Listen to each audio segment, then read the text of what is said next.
Magandang umaga sa inyong lahat. Ngayon, tatalakayin natin ang proseso ng pagbabago sa saligang batas ng 1987 Constitution ng Pilipinas. Partikular, kung maaari bang tumakbo muli si dating Pangulong Rodrigo Duterte.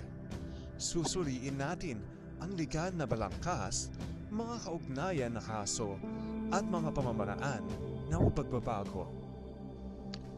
Ang saligang batas ng 1987 ng Pilipinas ay malinaw na nagbabawal sa isang pangulo na magtakda muli ng kandidatura para sa halalan. Ayon sa Artikulo 7, Section 4, ang pangulo ay hindi maaari muling magtakda ng kandidatura. Ibig sabihin, sa ilalim ng kasalukuyang batas, hindi maaaring tumakbo si Duterte muli. Gayunpaman, may isang legal na paraan upang payagan siyang tumakbo muli: ang pagbabago ng saligang batas.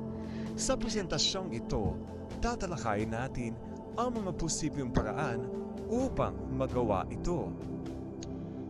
Isang mahalagang kaso na may kaugnayan sa pagbabago ng saligang batas ay ang Lambino versus Comelec 2006.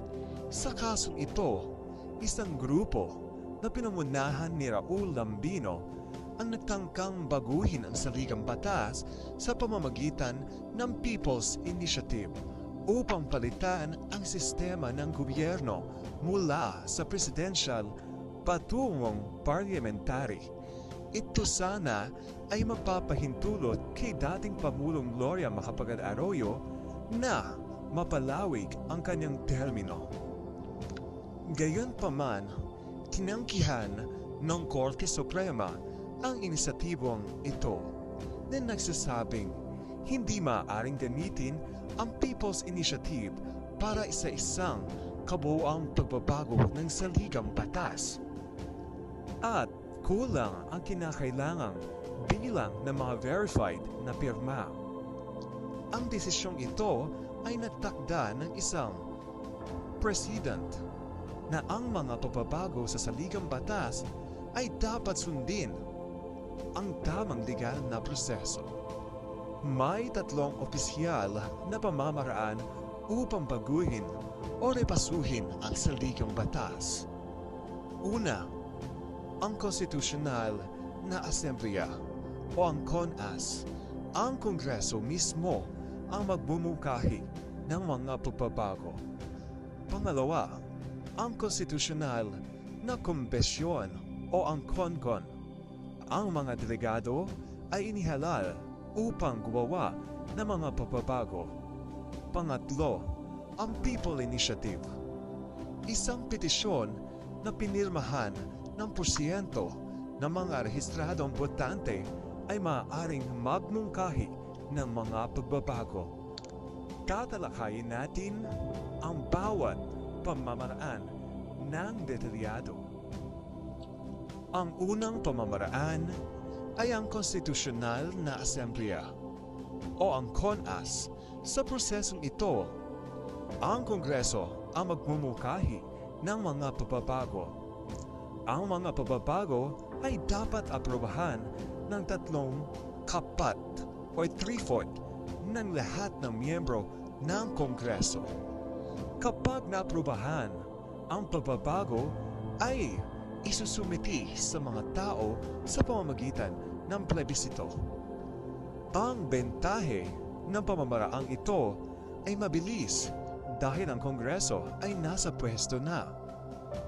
Gayunpaman, ito rin ay kontrobersyal sa politika dahil maaaring itulak ng mga mambabatas ang mga pagbabago na makikinabang sila. Ang pangalawang pamamaraan ay ang konstitusyonal na kombensyon o ang CONCON. Sa prosesong ito, ang Kongreso ay tatawag ng isang kombensyon kung saan ang mga delegado ay ihahalal. Ang mga delegado na ito ay magbabalangkas ng mga iminumukahing pagbabago o isang kabuwang pagbabago ng salihang batas. Ang mga inumukahing pagbabago ay isusumite sa plebisito para sa pampublikong pag-aproba. Ang pamamaraan na ito ay mas demokratiko dahil nagpapahintulot ito sa mga bagong kinatawan na mailuklok ng tanging layunin para sa gawain. Gayunpaman, ito'y matrabaho at magastos dahil nangangailangan ng pambansang halalan ng mga delegado. Ang pangatlong pamamaraan ay ang People's Initiative. Kinakailangan ito isang petisyon na pinirmahan ng hindi bababa sa 12% ng mga rehistradong botante sa buong bansa na may hindi bababa sa 3% mula sa bawat distrito ng lehislatura. Kailangang beripikahin ng Commission on Election or COMELEC ang mga pirma bago payagan ang plebisito. Kung ang nakakarami sa mga botante ay bumoto ng oo, ang pagbabago ay magkakaroon ng bisa. Ang bentahe ng pamamaraang ito ay direktang pakikilahok ng mga mamayan sa proseso ng pagbabago ng saligang batas. Gayunpaman, ang desisyon ng Korte Suprema sa kasong Lambino versus COMELEC ay nagsabi na hindi maaaring gamitin ang People's Initiative para sa isang kabuuang pagbabago, kaya hindi ito magiging epektibo para sa mga malalaking pagbabago tulad ng pagpapahintulot kay Duterte na tumakbo muli. Para kay Duterte na tumakbo muli bilang Pangulo, ang mga sumusunod na hakbang ay kailangang mangyari. Una, ang Kongreso ay dapat magpasimula ng charter change o CHA-CHA gamit ang CONAS o CONCON upang tanggalin ang pagbabawal sa muling pagtakbo ng Pangulo. Ikalawa, ang iminungkahing pagbabago ay kailangang aprubahan ng 3/4 or 3/4 ng Kongreso kung gagamitin ang CONAS o gagawin ng mga inihalal na delegado kung gagamitin ang CONCON. Ikatlo, ang pagbabago ay isusumite sa pambansang plebisito kung saan ang mga mamayang Pilipino ay boboto tungkol sa pagbabago. At ikaapat, kung ang nakakarami ay bumoto ng oo, magiging batas ang pagbabago at maaaring tumakbo muli si Duterte.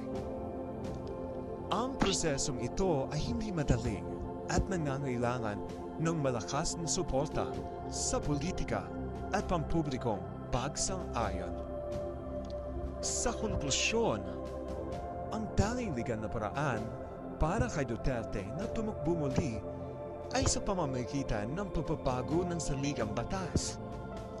Ang proseso ay komplikado at sensitibo sa politika na nangangailangan ng malakas na suporta mula sa Kongreso at mga mamamayan. Kung walang pagbabago, hindi maaaring magtakda muli ng kandidatura si Duterte ayon sa kasalukuyang saligang batas. Ang tanong ngayon ay kung may sapat na suporta sa politika at publiko upang maganap ito. Diyan nagtatapos ang ating talakayan tungkol sa pagbabago ng saligang batas ng 1987 upang payagan ang muling pagtakbo ni Duterte. Maraming salamat sa inyong oras at paluwid kong sasagutin ang inyong mga tanong.